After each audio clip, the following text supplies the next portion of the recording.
Morning. Weather's not too bad down here. Now, second-hand lenses. A lot of us will never be able to buy a good lens new. So why not buy it second-hand? Well, I'm going to show you. That is a lens that's over 20 years old. It's perfect, and I'd be proud to give that, or not give it, sell it to anyone. So this lesson's about what to look out for when you're buying a second-hand lens. Now I'm using a lens that is mine, broken, so then you'll be able to see exactly what to look for. Watch and learn. Let's imagine I've come across this nice 17 to 85mm Canon lens. It's a macro, it's got a stabilizer, autofocus, looks very good condition, doesn't it? But I wonder if it's exactly what it is. Let's have a closer look. Now, of course, I know the history of this lens. It did in fact fall off the back of a motorbike. So now I've exaggerated things a little bit, but let's have a closer look, and I'll show you what to watch out for.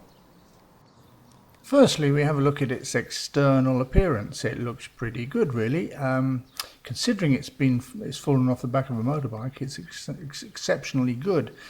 I would say that looks a very nice lens and might be a very good buy. In fact, the only good buy would be to your money. So the first thing we all do, of course, is pick up a lens and look through it. Now that doesn't actually help very much if you just look through it against a sky. You'll see here that once it's against white, you don't actually see very much. The major thing is to try and get a cross light into the center. Now you'll see how you start to see things. Now I've done a stop image, and that'll show you what to look out for.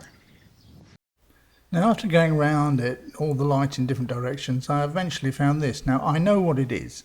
When it fell off the bike, it actually had a screw come loose on the inside, and those are scratches caused by that screw.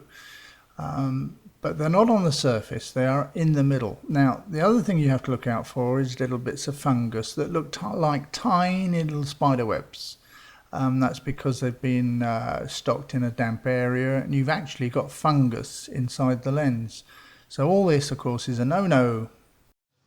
Now I'm going to quickly change lenses because this one's badly scratched. So we look at the surface, and normally if we hold it up at 45 degrees to the sun or a bright light, we can see all the tiny scratches.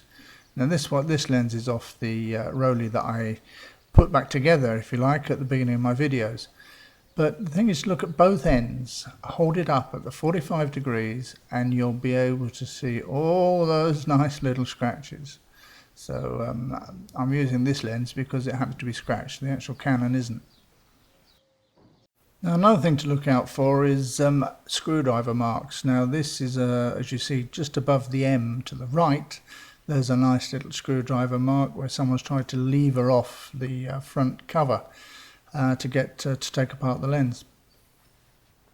Now another thing, of course, is the screws. Have a good look at the screws. Now you'll see that this, again, it's been exaggerated, but compared with a new screw that has not been played around with, this one has definitely been played around with.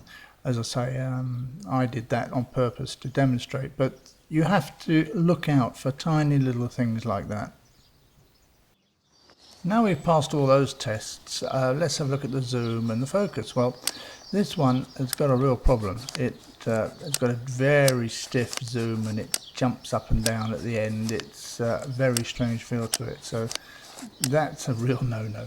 You don't want to get involved in anything like that. And focus is exactly the same. It has to feel very, very smooth. Now the thing to do is check the stabilizer. So what I've done here is I've gone in quite a heavy zoom, and it's moving all over the place, and then I change to the stabilizer, and that was what happens. Now let's look at that again. As we go nice and jerky, we switch on the stabilizer, and there, that's better, isn't it? The last thing to check is the electrical contacts. Now here we can see wear on one or two of the contacts. So that means it's been on and off the camera a few times. But why is there wear on just one? That I've got no idea, but it would make me a little bit nervous. Now that's a very easy way of checking a lens. The best way is put it on the camera, but of course you can't always do that. If you're buying it on the internet, then make sure the seller has a good reputation and has an exchange policy. Make sure that you take a video of unpacking the box. Just don't unpack it like that. Take a video of unpacking the box, check it like I just checked a lens, while the video is running. That way there can be no discussion about the state it was in when it arrived. Good luck and good buying.